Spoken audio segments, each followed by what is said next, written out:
MLB playoffs. So MLB playoffs are going on right now. Let's take this opportunity. We're going to go over both series as well. We got a game tonight. Blue Jays and the Mariners as well. So the Blue Jays actually last night did break through, got their first win as well in the series as well. We're going to talk a little bit about the previous series. Tigers and the Mariners. How did they get here? So Tigers and Mariners, excellent series. Excellent series. Mariners went ahead, survived. It's interesting to see this version of the Mariners because we're so used to in recent years seeing the Mariners be a team that was, man, we got good pitching, we got good starting pitching. We're going to go ahead and we're going to win these games 3-2, 2-1, etc. It's fascinating to see a team where the strategy is to go ahead and bludgeon you to death, like with all these home runs as well. Tigers, I think they're a little bit away. They're not that far away. If they can keep Skubal, they should have success for years and years, especially in that division. So they actually did go ahead and make it back. So good for the Tigers actually getting around. Like even after they almost blew it with the bad finish, they were able to get out of the open round. So good for them. Blue Jays and Yankees. Yankees, their flaws showed up more this year.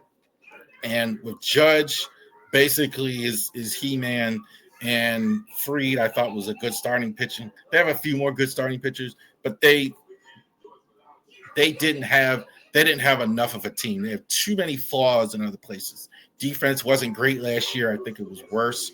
Pitching, bullpen struggles, etc. Offense, guys injured that's supposed to help, etc., etc. So they weren't a complete enough team. The Blue Jays are a complete team as well. They have all the components. Now, I don't know if the Blue Jays have the sustained success that the Yankees are going to have, but certainly this year, Blue Jays certainly winning that series is a much better.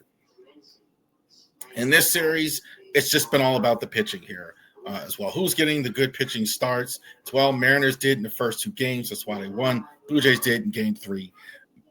I think like these offenses are very, very good in spite of that. Springer, Bichette, Vladdy on one side. Cal Raleigh, I think, could be solidifying the MVP as well. I do like the Blue Jays still, especially since they won last night.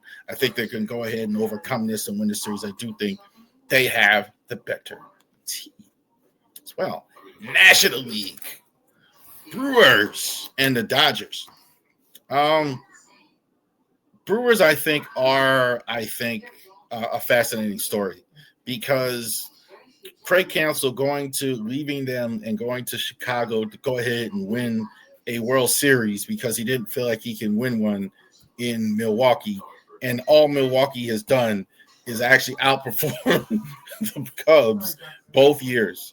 Good job. Outstanding. Pat Murphy's done a great job as well. Eliminating that had to feel great to go ahead and eliminate the Cubs in this series. A complete team built, I think, through the draft. Best record in the league. They were the wire to wire. They had the best record in all of baseball as well. So good work over the Cubs actually getting that taken care of. Cubs, they're kind of in the Yankees category. They probably aren't going to be able to keep Kyle Tucker going forward. From everything I'm seeing, we're going to go over free agency here, especially with the Orioles here in a second. But they aren't going to be able to keep Kyle Tucker. They just seem offensively to just be parts and not a whole sum. That was that TrueNet series, and it was true all season with the Cubs as opposed to the Brewers, where the Brewers were just a humming machine as well.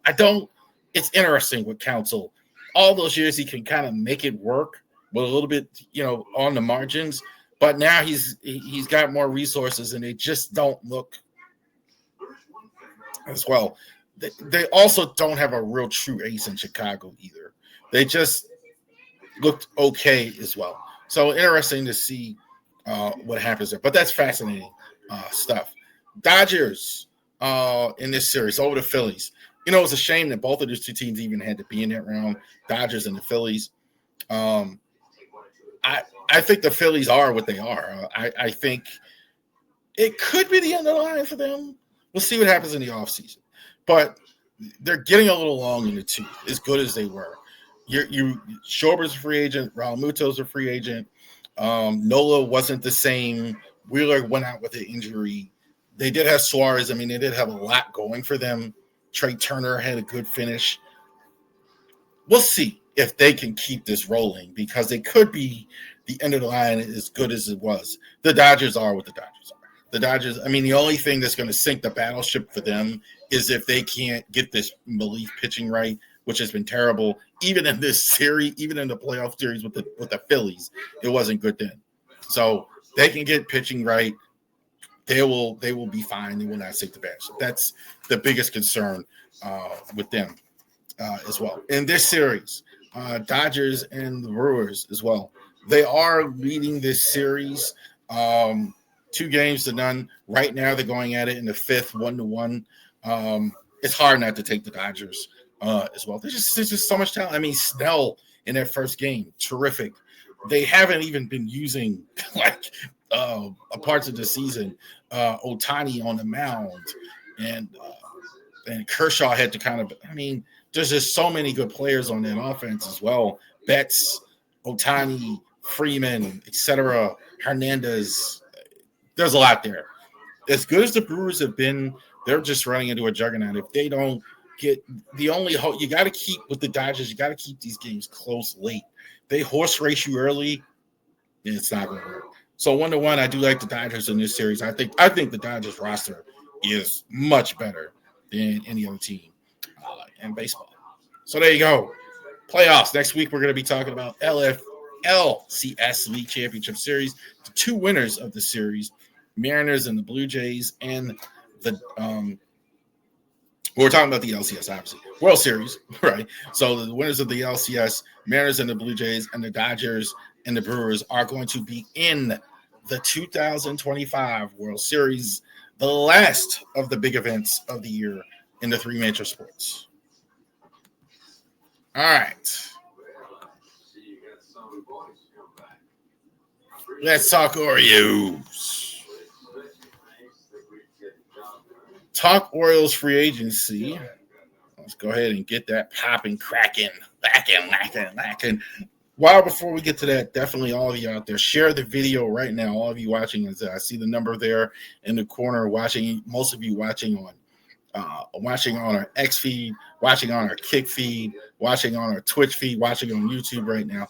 Definitely right now, share the video. If you want somebody to get Orioles and Ravens content all year long, every week of the year, we talk Orioles and Ravens.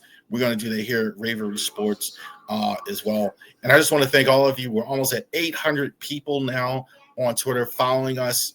That's fantastic. Keep doing that as well. We're trying to strive for all of our platforms in triple digits in terms of followers by the end of 2025. That would be awesome. So if you guys out there, share the video as well. Anybody who's a fan of the Orioles or the Ravens or the Maryland Terps or sports in general, whatever, definitely chop it up here with that. And what are we talking about? Orioles free agency. So the Baltimore Orioles have free agents coming up in 2025 and 2026. So we put it like that because it's the 2026 season. Some of this is going to happen probably in January, possibly January 2026. We don't know. But let's go over. This is just showing you not potential free agents, but free agents on our team and what could happen. There could be a lot of happen that are in terms of guys being moved. So some of these guys might be on the radar to be traded. We'll go over that as well with this. All right, so arbitration. So what is arbitration? So arbitration is the first year, second year, third year where guys, that if they don't have a contract, they go to arbitration and they negotiate, mediate with the league, mediate with somebody, and it decides their contract with the arbitrator as well. So baseball players go through this. This is unique to baseball as well. They look at things. Okay, you had this many home runs, this many RBIs, goes to arbitration. And his numbers go up based on production, based on years of play, et cetera, et cetera. So, number one, Adley Rutschman. If it was me, I wouldn't have Adley Rutschman as a Baltimore Oriole next year. Michael Elias, I don't know if this is a smoke screen. It's so hard to get a read on Michael Elias, but he's going to absolutely get calls on Adley as well. He's going to get a decent number in arbitration, maybe not as much because he didn't have as great a season. But the Giants, the Giants and a lot of other teams have got to be interested in Adley as a trade tool. Definitely, I think his value right now is going to be higher than if you actually play him and sit him or he plays less during the year. So I absolutely would have Adley Rutschman in 2025. So that's you definitely, to me, in 2026, you definitely, to me, have to look at moving Adley Rutschman. Arbitration, also Dean Kramer. I think Dean Kramer returns. I don't think there's any question about it. I don't think they're going to listen to any. I don't think they're going to get a real offer. Dean Kramer is what you need. A middle of the order, back of the order starter. You have Dean Kramer as your third, fourth starter, which he probably figures to be right now. Absolutely no problem with that. Felix Bautista, you're not going to probably have him most of 2026 as well. There's certainly now I have to look for a new closer. There's no question about it. I mean, Bautista has been hurt now a couple years in a row. So definitely you're going to be looking for another closer with that. Tyler Wells, Michael Elias was kind of being coy with the role that he's going to play going forward. I think it's relief. I think he's saying that again to up his value and to see he's kind of playing coy. I don't know if there's a starting spot for him unless they plan on not spending money in free agency, which I don't anticipate. I do believe you're going to sign one starter, but Wells, I think, is there. Bradish, I think you could argue whether he's the number one starter right now in 2028 and 2026, rather. Bradish, I think, is going to be your number one starter at some point, either him or Trevor Rogers. I got no argument with that if you say either one or the other. He's going to be one of your key pieces. Getting him back on the mound and having him look good, I think, was all they were looking for this year. So good for him. Ryan Mountcastle, arbitration as well, third year. I don't know if Mountie stays an Oriole. I don't know what his role is. They kind of don't like Michael Elias seems to like to keep everybody and just say, "Hey, we'll figure it out." And blah blah blah. But I don't see where you play him. But certainly, if you're going to keep Adley Rutschman, I'm not sure they will. But let's say you certainly do that. Well, then where does he play? I think Kobe Mayo is going to get every shot to play first base. Kobe Mayo, for what we saw the last 2 months. Batting average has to improve, but he hit more home runs than Mountcastle did, and he only really played 2 months every day. So I think Kobe Mayo, unless you actually go out and get a Pete Alonso or something like that, I don't think this is a role for him. I just don't think it's a role for him on the team. I think they could trade him, or it'd be interesting to see. Keegan Aiken has arbitration also in 2027. So these guys have arbitration at the highest level. There's 3 years where you have arbitration as well. Trevor Rogers, Keegan Aiken, I think he's probably the one for sure he's going to see in the bullpen next year out of everybody on the roster. I think there's going to be a lot of changes in the bullpen. The one guy who will be there is Keegan Aiken for sure. Trevor Rogers, I think we just talked about it as well. Number one starter, I think, on your team. He should get the opening day start, in my opinion, as well. He got land-basted, I think, in the last start. That was the only start where he was close to bed. I think he just got tired at the end of the year. I'm fine with Trevor Rogers. Was terrific all season as well. Most valuable Oriole voted on the players. We're going to have our own version of that soon. So check that out. Dylan Carlson as well, third-year arbitration. I think he's back. I think they'll let him fight it out in spring training. I don't know how much value he actually has on the open market. Good defensive player, good at times. I think he's a fourth or fifth outfielder. It's only a matter if they have a spot for him as well. They should pick that up. Who is totally free as far as that goes as well? Gary Sanchez, number 5. I thought Alex Jackson was better than Gary Sanchez was. This is his problem his whole career. Guy with injury issues, plays well at times, looks good at times, but he can't stay healthy. They spent a lot of money. I thought Alex Jackson, I thought was better than he was.